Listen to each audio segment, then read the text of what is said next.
Welcome to math access. तो आज का हमारा वीडियो आप सभी स्टूडेंट्स के लिए बहुत ज़्यादा इंपॉर्टेंट है जो लोग भी 2024 में मैथ्स का बोर्ड एग्ज़ाम देने वाले हैं, क्योंकि इस वीडियो में आज आपको बताया जाएगा कि आप मैथ्स के सेक्शन बी में आखिर कैसे 40 आउट ऑफ 40 मार्क्स स्कोर कर सकते हो। क्योंकि कहीं ना कहीं सेक्शन ए तो आप सभी बच्चों को करना ही होता है, वो तो आपका कंपलसरी सेक्शन है, तो उसमें आपको ज़्यादा कुछ सोचने का मौका तो है नहीं। प्लान किसके लिए करना है आपको, तो आपको प्लानिंग करनी है किसके लिए, तो आप प्लानिंग कर सकते हो सिर्फ सेक्शन बी के लिए। सेक्शन बी में कौन कौन से चैप्टर हैं जो इंपॉर्टेंट रोल प्ले करेंगे आप सभी बच्चों के लिए। तो मैं बताऊँ, देखो होता क्या है कि हमारे पास कोई भी एक स्पेसिफिक पैटर्न नहीं है कि किस कम्बिनेशन से कौन से 2 या 3 चैप्टर्स को कंबाइन करके आपका सेक्शन बी का एक क्वेश्चन बनेगा। ऐसा कोई भी कम्बिनेशन नहीं है, कहीं से भी कुछ भी किया जा सकता है, कहीं से भी मिक्सअप किया जा सकता है, ठीक है। बट मैं आपसे कहना चाहूँगा उसमें होता क्या है कि तीन क्वेश्चन आपको मिलेंगे करने को। एक क्वेश्चन में 3 क्वेश्चन होते हैं, 3 एंड 4 मार्क्स, इस तरह का सा डिस्ट्रीब्यूशन होता है ज़्यादातर केस में, 3 मार्क्स। तो जो 2 क्वेश्चन होते हैं ये थोड़ा इजी होते हैं, 4 मार्क्स वाला एक आपका कठिन होता है। तो एक क्वेश्चन ऐसे आप कुछ क्वेश्चन को आप डिकोड कर सकते हो। जैसे आपका एक 4 मार्क्स वाला सर्कल से आएगा, एक आपका 4 मार्क्स वाला हाइट एंड डिस्टेंस से आएगा, एक आपका 4 मार्क्स वाला सिमिलरिटी से आ सकता है। तो इस तरीके से आप डिकोड कर सकते हो। लेकिन कोई भी टीचर आपको ये कंफर्म नहीं बता सकता कि किन 3 चैप्टर्स को कंबाइन करके आपका एक सेक्शन बी का क्वेश्चन बनेगा। ऐसा कुछ भी फिक्स पैटर्न नहीं है, हर बार चेंज होता रहता है, हर क्वेश्चन पेपर में चेंज आएगा। हाँ, कभी काल रिपीट हो सकता है। तो मेरा आप सभी स्टूडेंट्स को यही सजेशन है कि आप जब अपना पेपर देने जाएं तो सबसे पहला काम, आपका जो 15 मिनट्स का गैप मिलता है उसमें आप ज़्यादा इधर उधर नहीं देख करके डायरेक्ट सेक्शन बी को ओपन करें।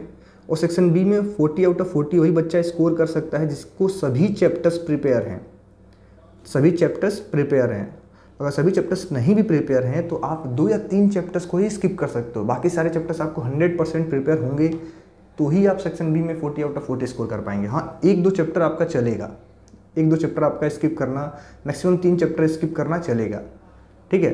लेकिन मेरा कहने का मतलब है जो बच्चा अगर 17 चैप्टर प्रिपेयर कर सकता है तो 2-3 चैप्टर प्रिपेयर कर ही लेगा। तो एक ही चीज़ है कि 40 आउट ऑफ 40 सेक्शन बी में स्कोर करने के लिए तभी पॉसिबल है जब आपके सारे चैप्टर्स प्रिपेयर हों।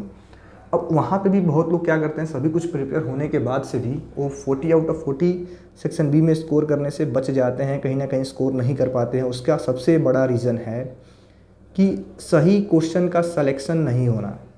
जब तक आप सही क्वेश्चन को सेलेक्ट नहीं करोगे तो आप 40 out of 40 marks easily score नहीं कर पाएंगे। तो मेरा आप सही बच्चों को ही कहना है कि जब आपका पेपर स्टार्ट हो रहा हो, जब आपको रीडिंग टाइम मिले तो आप सेक्शन बी को ओपन करें और वहाँ पे आपको जो भी 6 क्वेश्चंस दिए गए हैं उनमें से कोई 4 क्वेश्चन आपको पिक करना है जो आपको सेक्शन बी से अटेम्प्ट करना है। अब उन 4 क्वेश्चन में आप कौन से क्वेश्चन पिक कर रहे होंगे, जिनके तीनों ऑप्शन आपको बहुत अच्छे से समझ में आ रहा हो, आपको उन तीनों ऑप्शंस का आंसर बहुत अच्छे से पता हो, तो आप ये काम करोगे।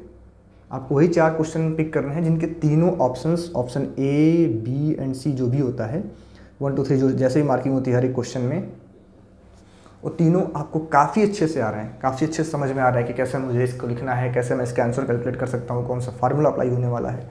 तो उस क्वेश्चन को आप पॉइंट आउट करेंगे, ठीक है। पहला तरीका तो ये है। दूसरा तरीका, अगर आपको 6 के 6 क्वेश्चन आ रहे हैं, आप तो कंफ्यूज हो गए भैया कौन सा मैं करूँ, तो देखो उन 6 में से भी आपको सेलेक्ट करना है कि कौन से ऐसे 4 क्वेश्चन हैं जिनको करने में हमारा टाइम कम वेस्ट होगा, हमें टाइम कम अपना देना पड़ेगा। जैसे जिसमें डायग्राम्स कम बनाने हो सकता है कि जल्दीबाजी में कहीं आपका ऑजिब थोड़ा गलत ड्रॉ हो जाए। ऑजिब कर सकते हो, ऑजिब बहुत अच्छा ऑप्शन है, आप ऑजिब कर सकते हो, 5 मार्क्स का है, मैं मना नहीं कर रहा। बट आपको देखना है कि आपका कौन सा स्ट्रॉन्ग पॉइंट है, कौन सा चैप्टर है जो आपका एकदम स्ट्रॉन्ग है, या फिर कौन सा ऐसा क्वेश्चन है जिसमें आपको मिनिमम डाउट्स हैं, उसको करना है, ठीक है। थर्ड ऑप्शन बचता है कि अब आपके पास, आप ऐसे स्टूडेंट हो कि अब बहुत कंफ्यूज हो, आपको सारे क्वेश्चंस नहीं आ रहे हैं, आपके साथ समस्या आ गया, तो आपको क्या करना है, आपको 1-2 क्वेश्चन तो ऐसे मिल जाएंगे जिसके तीनों ऑप्शन आपको आ रहे होंगे। बाकी आपको ऐसे क्वेश्चंस पिक करने हैं जिनके कोई भी अगर एक ऑप्शन आपको समझ में नहीं आ रहा हो तो उसमें मैक्सिमम चीज़ें आपको पता हो, जैसे आप कम से कम उसमें फार्मूला पुट कर पाओ।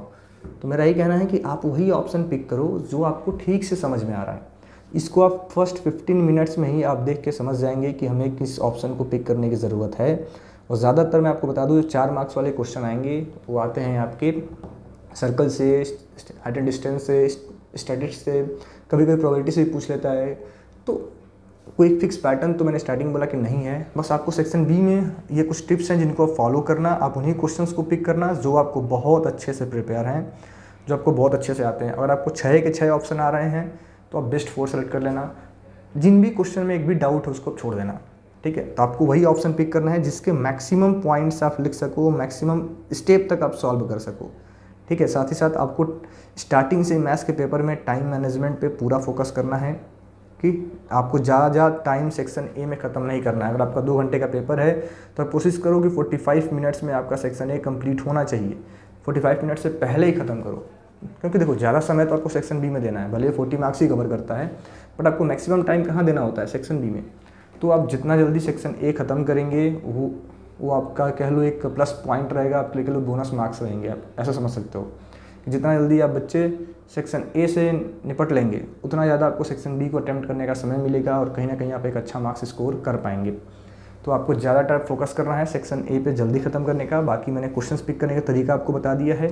और अगर आप ऐसे स्टूडेंट्स हैं कि आपको बहुत ज़्यादा कुछ आपने मैथ्स में नहीं पढ़ रखा है तो आप सेक्शन बी में से वही क्वेश्चंस पिक करें जिसके मैक्सिमम ऑप्शन आपको आ रहे हैं। जैसे मैंने कुछ ट्रिक बता रखा था ना कि आप ये पर्टिकुलर चैप्टर पढ़ लो, तो आप एक उसमें एक ऑजी वाला क्वेश्चन आप कर सकते हैं सेक्शन बी से, जहाँ पे आपको स्टैटिक्स वाले क्वेश्चंस दिख जाएँ उसको आप सेलेक्ट कर लेना।